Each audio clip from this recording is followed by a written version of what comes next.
I was able to kind of write down all my feelings in the form of a poem. Yeah, thank you for the interview. I'm self-inspired.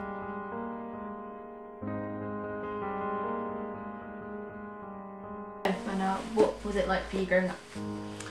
It was quite challenging growing up because I didn't have much guidance, much direction.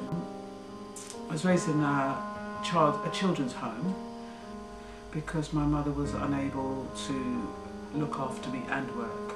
And I was raised in a time where children couldn't say anything. Mm-hmm. You were seen but not heard.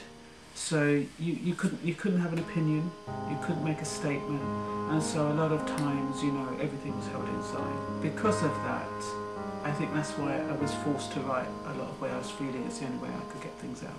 So from that standpoint, I consider my childhood must have been a little bit unstable because I didn't have that parental love that most children grow up with. So growing up in a place like that, did you gain any artistic influence or literary influence?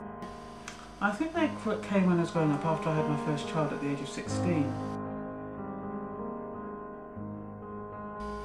And using writing and drawing probably then because I didn't have any paints. I think from that perspective, yeah, I had to draw in on my writing as a way out. I think children who don't have that or who don't know that they can do that, you know, go into writing or drawing as a way of exploring how they're feeling, are at a disadvantage.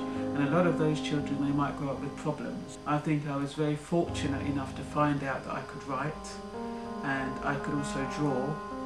So I ended up, whatever bothered me, I ended up writing it down.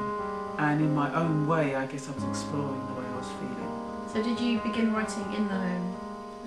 I don't remember, I don't think I did, not consciously. I think maybe I always kept a diary. The only time I really remember writing was when I left and I went to live with my mother. Nobody was pushing me to write or paint, and I don't recall anybody who used to write or paint when I was growing up. I don't know if there was somebody in the home that I might have seen, but all I know is that I just used to love to write.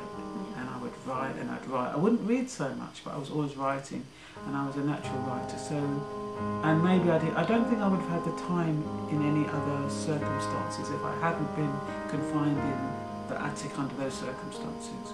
So I think that forced me to go into myself and start writing because I felt desperate at that point. Okay. What was the reason for you being confined in the attic, as you said? Well, my mother found out I was pregnant. I'd kept it from her until I was 7 months. And even when I was 7 months, she still didn't notice. It was my best friend's mother who noticed. And so she said she was going to tell my mum. And as soon as she told my mum locked me away, out of sight. Is there anyone now who influences you, or do you have a muse or something that inspires you? I think what I do is I take little things from everybody I meet, yeah, or people that I see on TV, so I just grab little snippets, but there's nobody consciously, like I can't say one person. I mean, Maya Angelou, I love her poetry, so I'd say that I like her poetry, but it's not like I've read all of her poetry and then I think, oh yes, I'd like to emulate that style. It's similar like painting. When I was painting, I liked Cézanne, and so I had this phase where I was painting all my paintings in blue. I've still got a few left.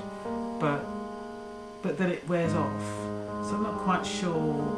I think what happens is, I think the painting or the influences are there as a stepping stone, and so once they've given me the product, they lift up, I just take off and do my own thing. You're also doing another thing to do with counselling, teaching and being a DJ, but they're all vastly different, so how do you feel that you could pull them all together?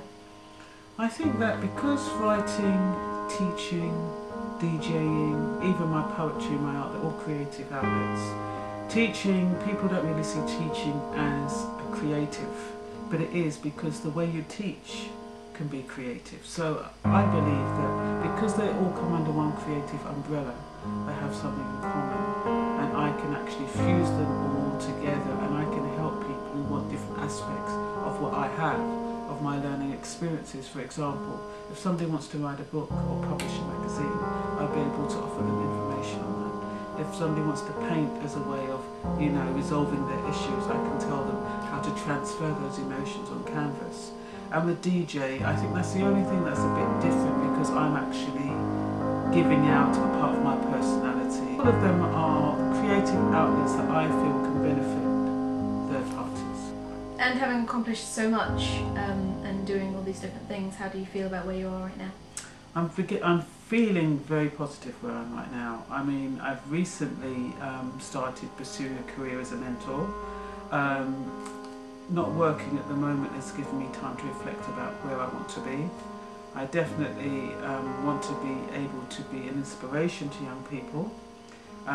Having experienced a lot of the situations young people are facing today, unstable upbringing, and even though my one wasn't to a degree that it is now, and society changes, I still feel that my learning can benefit young people who are going through similar. I feel as though everything's coming together in full circle. I know the meaning of my life now. I'm aware that even though I've made mistakes, they haven't kind of made me into a bad person. I feel as though I'm growing every day, and I feel as though I've got a focus and I know where I'm going. I'd like to be able to show people that it's not necessarily, it doesn't have to be a negative. If you make a mistake, it doesn't have to carry you through right through the end. There are ways to reconciling, putting things right, and having a new beginning. And that's how I feel. I feel every day is like a new beginning for me. Thank you. Thank you.